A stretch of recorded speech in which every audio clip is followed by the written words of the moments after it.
लोकसभा चुनाव का 3 चरण पूरा हो चुका है और बाकी बचे 4 चरणों के लिए नए नए चुनावी मुद्दे राजनीतिक दलों की तरफ से, गठबंधनों की तरफ से तलाशे जा रहे हैं। उन मुद्दों को कहीं न कहीं जनता के बीच ले जाया जा रहा है। तीसरे चरण की वोटिंग जब मंगलवार को हो रही थी, उस वक्त आरजेडी सुप्रीमो लालू प्रसाद यादव ने मुस्लिम आरक्षण को लेकर एक बड़ा बयान दिया। लालू यादव ने जो बयान दिया उसमें उन्होंने सीधे तौर पे कहा कि मुसलमानों को पूरा आरक्षण मिलना चाहिए। इस पूरा आरक्षण की व्याख्या तो लालू यादव ने नहीं की, लेकिन उनके इस बयान के बाद बीजेपी हमलावर हो गई।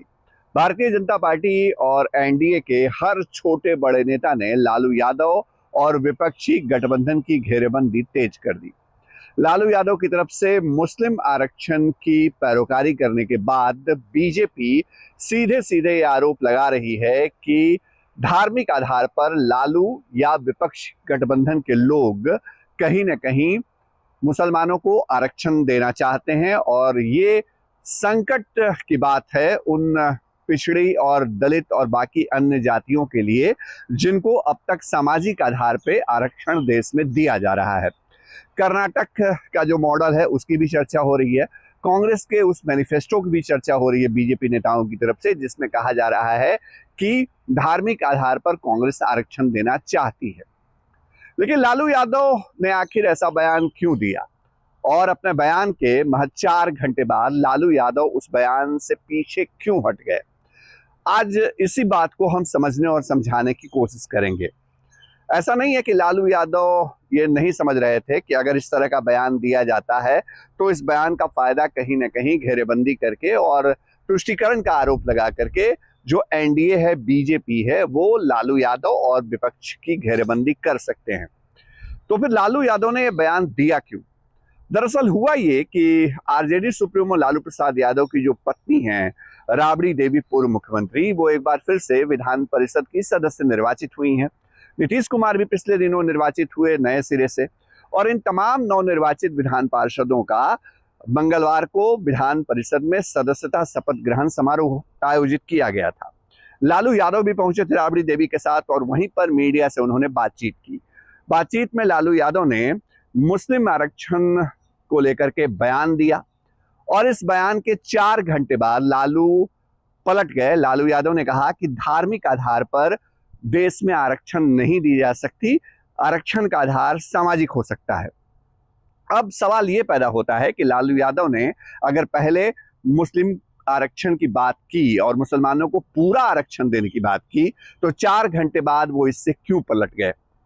दरअसल सियासी जानकार ये मानते हैं कि इस वक्त लालू यादव के सामने सबसे बड़ी चुनौती जो है वो अपने MY समीकरण को मजबूत बनाए रखने की है। लालू यादव इसी MY फैक्टर के जरिए बिहार में लंबे अरसे तक शासन करते रहे। तेजस्वी यादव भले ही A to Z की बात करते हों, लेकिन लालू यादव MY समीकरण को अभी भी अपने नजरिए से बेहद मजबूत फैक्टर मानते हैं। लालू यादव की बड़ी बेटी मीसा भारती पाटलिपुत्रा लोकसभा सीट से चुनाव लड़ती रही हैं। हालांकि उनको जीत अब तक नसीब नहीं हुई है। वो राज्यसभा तो जाती रही लेकिन लोकसभा में अब तक उनकी मौजूदगी नहीं हो पाई है। एक बार फिर मीसा भारती जो हैं वो पाटलिपुत्रा सीट से चुनाव मैदान में हैं। लालू यादव की दूसरी बेटी रोहिणी आचार्य भी सारण सीट से इस बार चुनाव मैदान में है और सारण सीट पर लालू यादव MY फैक्टर को मजबूत रखना चाहते हैं। उनको पता है कि अगर सारण में रोहिणी को जीत हासिल करनी है तो ये MY फैक्टर मजबूत होना चाहिए। जो सारण की मौजूदा स्थिति है और समीकरण है उस इलाके की, वो बेहद दिलचस्प बनी हुई है। दरअसल सारण से सटी हुई सीट है सिवान की, वही सिवान सीट जो कभी शहाबुद्दीन के गढ़ के तौर पे जानी जाती थी। शहाबुद्दीन के निधन के बाद उनके परिवार और लालू परिवार के बीच रिश्ते अच्छे नहीं रहे और यही वजह है कि बाद के दिनों में हिना साहब भी आरजेडी से नाराज नहीं, लालू परिवार से नाराजगी रही उनकी और उम्मीद थी कि सिवान से इस बार शायद आरजेडी उनको उम्मीदवार बनाए, लेकिन ऐसा हुआ नहीं। आरजेडी ने उस इलाके से अपनी पार्टी के पुराने दिग्गज और विधानसभा के पूर्व अध्यक्ष रहे अवध बिहारी चौधरी को सिवान से उम्मीदवार बनाया है। हिना साहब जो शहाबुद्दीन की पत्नी है, वो इस सीट से निर्दलीय चुनाव लड़ रही हैं। हालात ऐसे बने हैं कि जो इस इलाके के मुस्लिम वोटर्स हैं वो कहीं ना कहीं गोलबंद होते दिख रहे हैं हिना साहब के साथ। सिवान सीट पर हिना साहब को मुस्लिमों का या मुस्लिम वोटरों का समर्थन मिल सकता है। साथ ही साथ सारण, महाराजगंज और गोपालगंज जैसी सीटें जो सिवान से सटी हुई सीटें मानी जाती हैं, वहां भी एमवाई फैक्टर आरजेडी का दरक सकता है। अगर सिवान में मुसलमान वोटर चले जाते हैं हिना साहब के साथ, तो इसका असर सारण सीट पे भी हो सकता है और ये आशंका या डर लालू यादव को सता रही है। यही वजह रही कि शायद लालू यादव ने मुस्लिम आरक्षण को लेकर के बयान दिया ताकि मुसलमानों को वो गोलबंद कर सके। सियासी जानकार ये मानते हैं कि लालू यादव मुस्लिम और यादव गठजोड़ के जरिए सारण सीट को सिक्योर करना चाहते, रोहिणी की जीत सुनिश्चित करना चाहते थे और संभव है उन्होंने इसीलिए यह बयान दिया हो। लेकिन जिस वक्त ये बयान आया उस वक्त बिहार की 5 सीटों पे वोटिंग हो रही थी। जो अररिया की सीट है मुस्लिम बहुल सीट, वहां भी वोटिंग हो रही थी। साथ ही साथ मधेपुरा, सुपौल, झंझारपुर और खगड़िया में वोटिंग हो रही थी। लेकिन लालू यादव के इस बयान के बाद आरजेडी का थिंक टैंक तुरंत एक्टिव हुआ, क्योंकि बीजेपी हमलावर हो गई थी। बीजेपी के नेताओं की तरफ से बयान आ रहे थे। लालू यादव और विपक्षी कुनबे की घेरेबंदी इतनी तेजी से हुई कि आरजेडी ने तुरंत अपना प्लान बदल दिया। सूत्रों की माने तो आनन फानन में लालू यादव की तरफ से 4 घंटे बाद एक और बयान दिलवाया गया और उनकी तरफ से यह सफाई दिलवाई गई कि उन्होंने धार्मिक आधार पर आरक्षण की पैरोकारी नहीं की। लालू यादव ने अपने बयान से पलटते हुए एक बार फिर से कहा कि आरक्षण का आधार सामाजिक हो सकता है, धार्मिक नहीं हो सकता।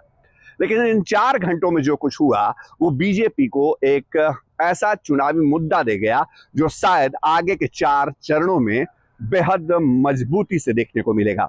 बीजेपी अब इस दावे पर और दम ठोक रही है कि मुस्लिम तुष्टीकरण के लिए कांग्रेस और उसकी सहयोगी पार्टियां यानी लालू यादव जैसे नेताओं की पार्टियां आरक्षण के फॉर्मेट में मुसलमानों को फिट करना चाहती है और नुकसान उन जातियों को होगा जिन जातियों को फिलहाल आरक्षण का लाभ मिल रहा है।